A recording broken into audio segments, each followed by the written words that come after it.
A'udzubillahi samil alim minasyaitonir rajim. Bismillahirrahmanirrahim. Assalamualaikum warahmatullahi wabarakatuh. Hamdan wa syukran lillahi wassalatu wassalamu ala Rasulillahi amma ba'd. Alhamdulillah rabbil alamin, bersyukur dengan mengucapkan alhamdulillah rabbil alamin atas segala nikmat yang Allah SWT berikan kepada kita. Salam selalu terjunjungkan kepada Nabiullah Muhammad sallallahu alaihi wasallam. Rekan-rekan sekalian, ikhwani fillah, pada kesempatan kali ini kita akan belajar diskusi terkait tentang akad hibrid atau yang sering biasa kita dengar secara umum di istilah bahasa Indonesia adalah multi akad. Sebenarnya dalam istilah bahasa Arab di sana terkenal dengan namanya uqud mustahdasah dengan uqud murakkabah. Mustahdasah artinya ya tentunya dari kata-kata hadasa artinya baru, akad yang baru yang tidak dicantumkan atau tidak diterangkan secara detail dalam kitab-kitab fikih turas, kitab-kitab fikih klasik. Dan juga murakkabah artinya dia murakkab, artinya dia bersusun atau al-jam'u fil uqud atau menggabungkan dari akad-akad itu. Baik. Outline yang kita pelajari pada kali ini adalah sebagai berikut. Kita bicara substansi dan maqasidnya, tentang hukum, dhawabit kriterianya, ragam multi akad, dan terakhir contoh penerapannya. Nah, substansi dari akad dari multi akad atau dan maqasid itu seperti apa sih? Pertama, akad hibrid atau dalam pengisahan bahasa Arab adalah uqud mustahdasah. Dari kata-kata hadasa kita sebutkan di awal tadi, atau ghairu musammah yang mana dia belum diberikan nama, ghairu musammah. Merupakan akad yang belum ada dan belum dijelaskan dalam kajian kitab-kitab turas atau kitab-kitab klasik. Yang ini merupakan akad baru yang disebut dengan multi akad. Jadi artinya akad-akad kontemporer yang terjadi saat ini. Kita belajar pada pertemuan sebelumnya, kita bicara bai, ijarah, terus kita bicara rohan, kita bicara qarad, kita bicara mudharabah dan sebagainya.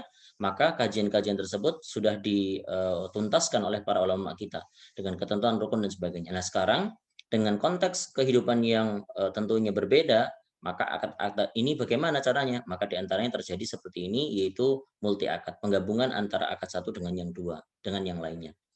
Maka transaksi multi akad merupakan termasuk uqud mustahdasah ghairu musammah. Maka ini menjadi landasan awal mengerti atau kita mengerti terkait tentang apa yang disebut dengan multi akad itu sendiri. Nah, rekan-rekan sekalian, karakteristik dari multi akad itu bagaimana? Di antara beberapa karakteristik yang diungkapkan, pertama adalah pelaku akad yang sama. Jadi artinya para pelakunya ini adalah orang yang sama. Terus yang kedua, objek akadnya adalah sama. Jadi objek yang menjadi tujuannya itu sama. Dan yang ketiga, pengaruh akad adalah sama. Artinya pengaruh di akad tersebut, antara akad-akad tersebut itu punya sama. Terus yang keempat, pengaruh dari satu akad. Artinya wahdatu al-manzumah. Jadi ada satu akad yang menjadi inti. Jadi pengaruhnya itu ada satu saja yang menjadi inti. Dan yang terakhir adalah terjadi namanya ta'alluq atau muwatu'ah atau saling memahami antara kedua akad tersebut. Dan multi akad disebutkan itu apa? Beberapa akad yang didesain menjadi satu paket akad yang memiliki tahapan-tahapan dan bagian-bagian akad. Jadi artinya akad ini disusun menjadi satu paket kesatuan dalam bentuk satu transaksi dengan beberapa akad yang terhimpun di situ. Nah, bentuk dari multi akad seperti apa?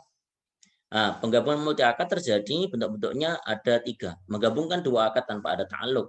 Terus yang kedua, menggabungkan akad dengan ada ta'alluq. Dan yang terakhir, menggabungkan dua akad dengan ada namanya muwatu'ah. Maka terdapat ta'alluq, ada yang tidak tanpa ta'alluq, ada yang ada ta'alluq, dan terakhir ada muwatu'ah. Bagaimana yang terjadi? Maka bentuk yang kedua dan ketiga ini adalah bentuk umum yang terjadi pada LKS, Lembaga Keuangan Syariah. Sebagai contoh, akad ijarah, mutahibit tamlik, IMBT yang terdiri dari wa'ad, janji, ijarah, dan akad jual beli atau hibah. Dan seperti akad gade emas yang terjadi qarad, rohan, dan ijarah yang terjadi pada satu paket. Nah, ketentuan umumnya bagaimana?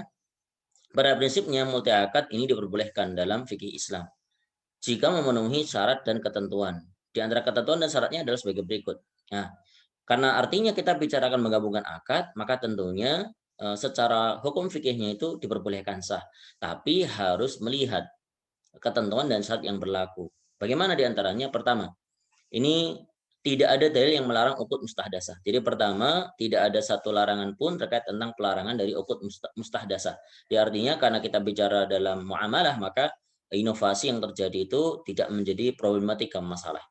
Terus yang kedua, maksud dari akad-akad tersebut adalah apa? Untuk memperjelas hak dan kewajiban oleh para pihak pelaku dalam akad tersebut, sehingga mendapatkan haknya tanpa menzalimi atau dizalimi. Jadi tidak boleh menzalimi atau dizalimi dalam akad yang terjadi. Dan yang ketiga, jumhur ulama menegaskan bahwa jika setiap unsur akad yang ada dalam multi akad itu hukumnya sah, maka gabungan akad tersebut juga sah hukumnya. Makias al-majmu' ala ahadiha. Jadi ya dikiaskan kepada salah satunya dan ini dinyatakan sah. Nah, landasan umum ukut mustarasah apa sih? Maka ini ada satu periwayatan hadis yaitu punya yang diriwayatkan oleh Imam At-Tirmidzi yaitu Imam Abu Isa At-Tirmidzi menyatakan haddatsana Al-Hasan ibnu Ali Al-Khallalu haddatsana Abu Amir Al-Aqadi haddatsana Katsir ibni Abdullah ibni Amr ibni Auf Al-Muzani an abihi an jaddihi anna Rasulullah sallallahu alaihi wasallam qala as-sulhu jaizun bainal muslimina illa sulhan harrama halalan aw ahalla haraman wal muslimuna ala syurutihim illa syaratan harrama halalan aw ahalla haraman qala Abu Isa hadza haditsun hasan. Periwayatan dari telah diceritakan kepada kami yaitu Al Hasan ibni Ali Al Halal dan juga menceritakan kepada kami Abu Amir Al-Aqidi Al-Aqadi dan setelah menceritakan kepada kami Katsir ibni Abdullah ibni Amr ibni Auf Al-Muzani dari ayahnya dari kakaknya bahwa Rasulullah SAW beliau bersabda as-sulhu perdamaian itu diperbolehkan jaiz bainal muslimin antara kaum muslimin. Kecuali apa? Illa sulhan, kecuali dia perdamaian yang mengharamkan terkait tentang perkara halal menjadi haram. Wal muslimun ala syutim, ahla haraman atau menghalalkan yang haram, jadi menjadi perkara yang haram jadi halal, itu jelas dinyatakan tidak boleh. Wal muslimun ala dan muslim itu boleh menentukan syarat-syarat di antara mereka. Kecuali apa? Illa syartan haram halan, kecuali syarat yang mengharamkan suatu yang halal atau menghalalkan suatu yang haram. Waqala dan berkata Imam Ibnu Isa yaitu Imam At-Tirmidzi menyatakan hadis ini hasan dan sahih.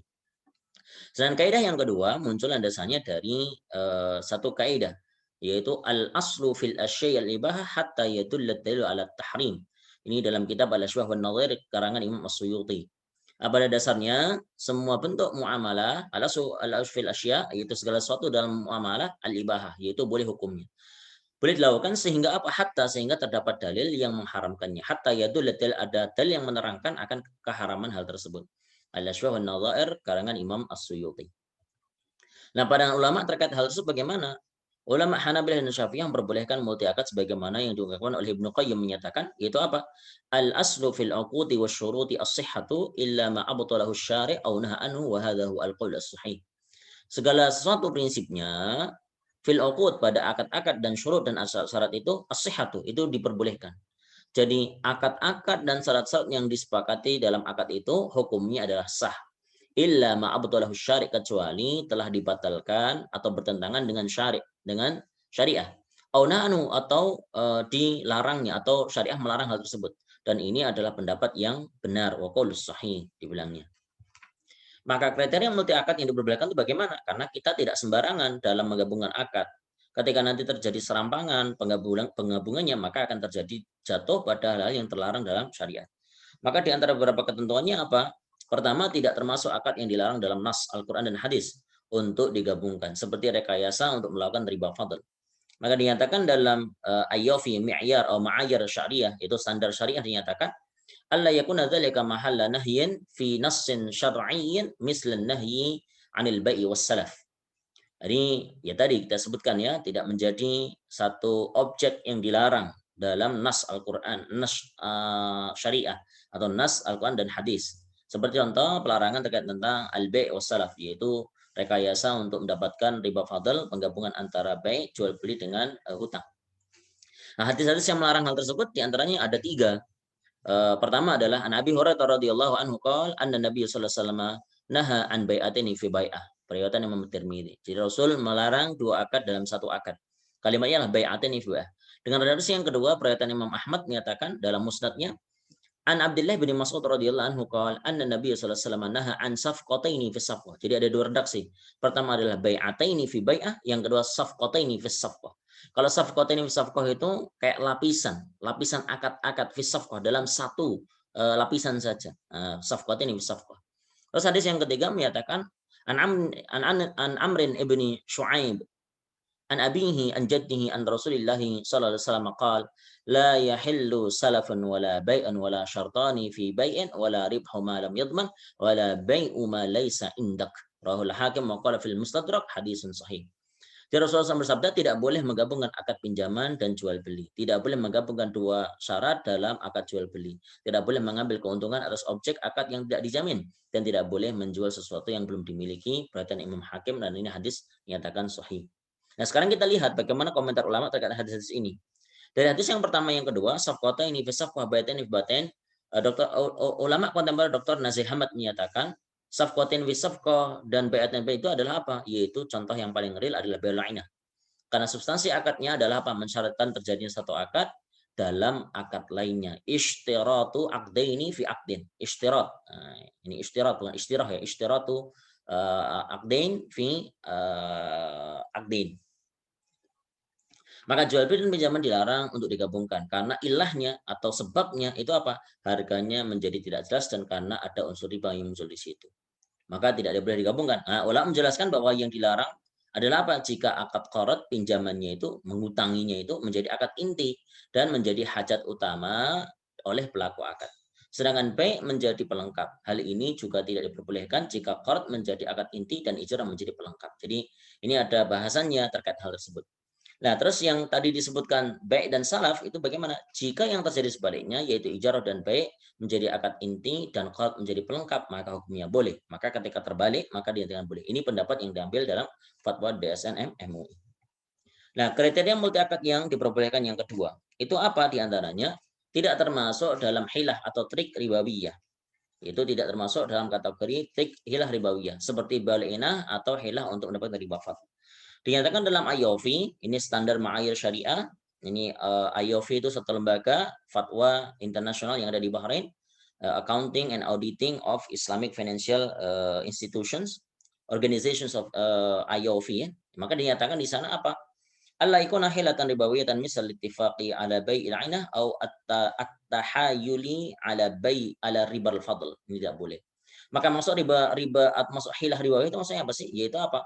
Pengubah, yaitu dia mengubah hukum menjadi hukum baru dengan cara yang tidak diperkenankan syariah.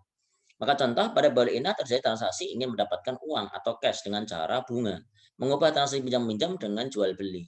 Ringkasnya modus transaksi pada jual beli ini adalah untuk mendapatkan bunga, bukan keuntungan. Karena orang yang sama, pada akad yang sama, pada majelis yang sama, maka ini dinyatakan tidak boleh. Terus yang ketiga, tidak boleh menyebabkan kepada riba, seperti menggabungkan qarad dengan akad muawadat. Contoh sepertinya, yaitu menjual sesuatu dengan syarat membeli, memberikan atau meminjamkan sesuatu kepada penjual. Atau misalkan memberikan hadiah kepadanya. Maka ini jelas dinyatakan tidak diperbolehkan. Jadi seorang menjual sesuatu dengan syarat apa? Si pembeli meminjamkan kepadanya, yaitu kepada penjual. Pinjam dong, aku pinjam. Nah, itu ada ta'aluk di situ yang menjadi satu. Maka dinyatakan ini tidak diperbolehkan. Kalau dalam kaidah yang disebutkan yaitu apa? Alla yakuna dzari'atan ila riba misal jam'i bainal qardi wal mu'awadati aw al iqradil ghairi malan ala an yuskinahu al muqtaridu darahu. Jadi ya tidak boleh ya. Jadi ini yang kasus di antara contoh. Yang keempat yaitu apa? Yaitu akad-akad yang digabung bukan termasuk akad-akad yang tidak boleh digabungkan. Karakternya, karena dia punya karakter-karakter. Atau akibat hukumnya bertentangan seperti hibah dengan jual beli. Ya. Jadi kalau kita melihat karakter dari akad-akad tersebut, ketika dia bertentangan maka jelas ini terlarang dalam syariat. Jadi contoh misalkan memberi barang kepada orang lain, kemudian menyewakan kepada pihak pemberi. Sudah diberi terus atau menyewakan kepada yang memberi. Ini kan tentunya ada konsekuensi yang berbeda. Menggabungkan mudharabah dengan qarad, akad sorof dengan ju'alah, akad B dan ijarah. Maka konsekuensi ini menjadi berbeda. Kalau disebutkan dalam me'yarnya adalah alla yakuna baina 'uqudin mutanaqidatin aw mutadadatin aw mutanafiratin fil ahkami wal mawjibati kama fil jam'i baina hibatin wa bai'iha lil mauhub. Jadi tidak diperbolehkan seperti itu. Jadi penggabungan-penggabungan ini tentunya tidak diperbolehkan. Nah, sekarang kita lihat bagaimana yang terjadi terkait tentang penggabungan ini. Maka ada akad inti dan akad pelengkap. Maka di sini ada bahasan akad inti dan pelengkap. Bagaimana sih akad inti dan pelengkap itu? Yang dimaksud dengan akad inti adalah akad yang menjadi tujuan inti. Dia jadi targetnya. Sedangkan akad pelengkap adalah akad yang bukan menjadi target atau maksud intinya. Maka di sini ada dispensasi yang terjadi, ya ketentuannya adalah sesuai dengan uruf yang terjadi dan keterangan para ahli dengan syarat mendapatkan persetujuan dari Dewan Pengawas Syariah yang terdapat di tempat tersebut. Maka kalau kita lihat dalam fatwa Ayofi ada ketentuan seperti ini. Al aslu yughtafaru fil uqudi ad-dimniyati wat tabi'ati indal ijtima. Ini salah ya, bukan ijtima, memnya salah itu. Ijtima ma la yughtafaru indal istiqlali wal infirad. Jadi dibilangnya pada prinsipnya akad-akad pelengkap ditolerir hal-hal terlarang yang tidak bisa ditolerir ketika dia bisa berdiri sendiri. Jadi boleh terjadi tanda kutip beberapa rukhsah yang muncul ketika dia menjadi akad pelengkap, bukan menjadi akad inti. Tapi kalau dia berdiri sendiri, maka ini tentunya la yutafaru indal istiqlali wal infirad. Maka rukhsah yang berlaku pada akad pelengkap itu ada 5 kurang lebih. Pertama, gharar. Jadi gharar yang sifatnya yasir diperbolehkan terjadi pada akad pelengkap dalam multi akad. Yang kedua terjadi jahalah, ketidaktahuan diperbolehkan pada objek akad yaitu dalam akad pelengkap. Jadi dia akad pelengkap yang fungsinya.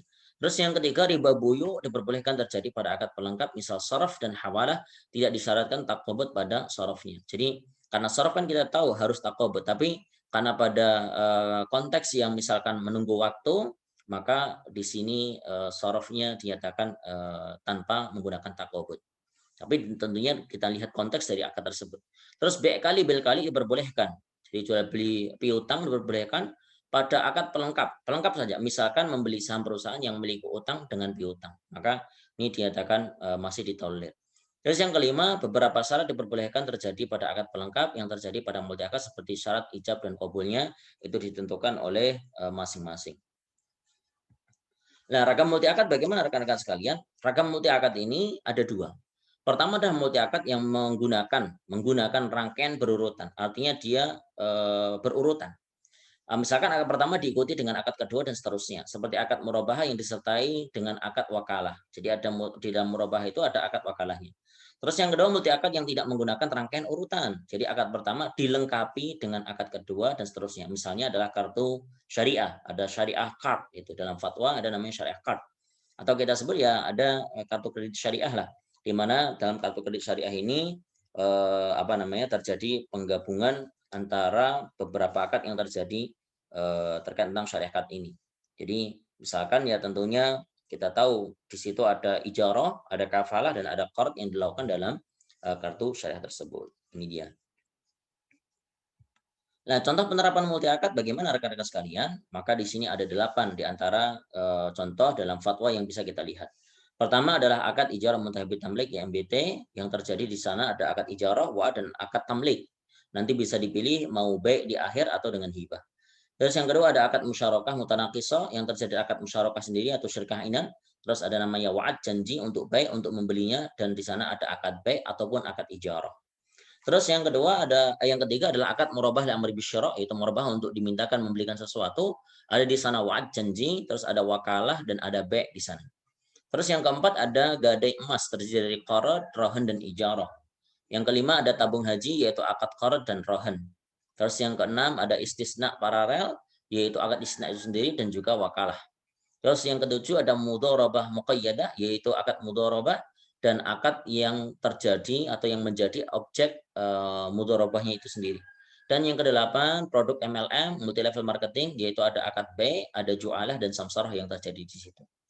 Ini insya Allah nanti kita akan lengkapi keterangannya lebih detail Q&A yang ada di kelas. Saya kira seperti itu, kita cukupi untuk penjelasan kita. Qul qouli hadza subhanakallah bihamdika asyhadu an la ilaha illa anta nastaghfiruka wa Semoga teman-teman rekan sekalian diberikan kesehatan, sanak famili dalam keadaan yang terbaik yang Allah SWT berikan kemudahan-kemudahan dalam aktivitasnya. Aku qouli hadza subhanakallah bihamdika asyhadu an la ilaha illa anta astaghfiruka wa Assalamualaikum warahmatullahi wabarakatuh.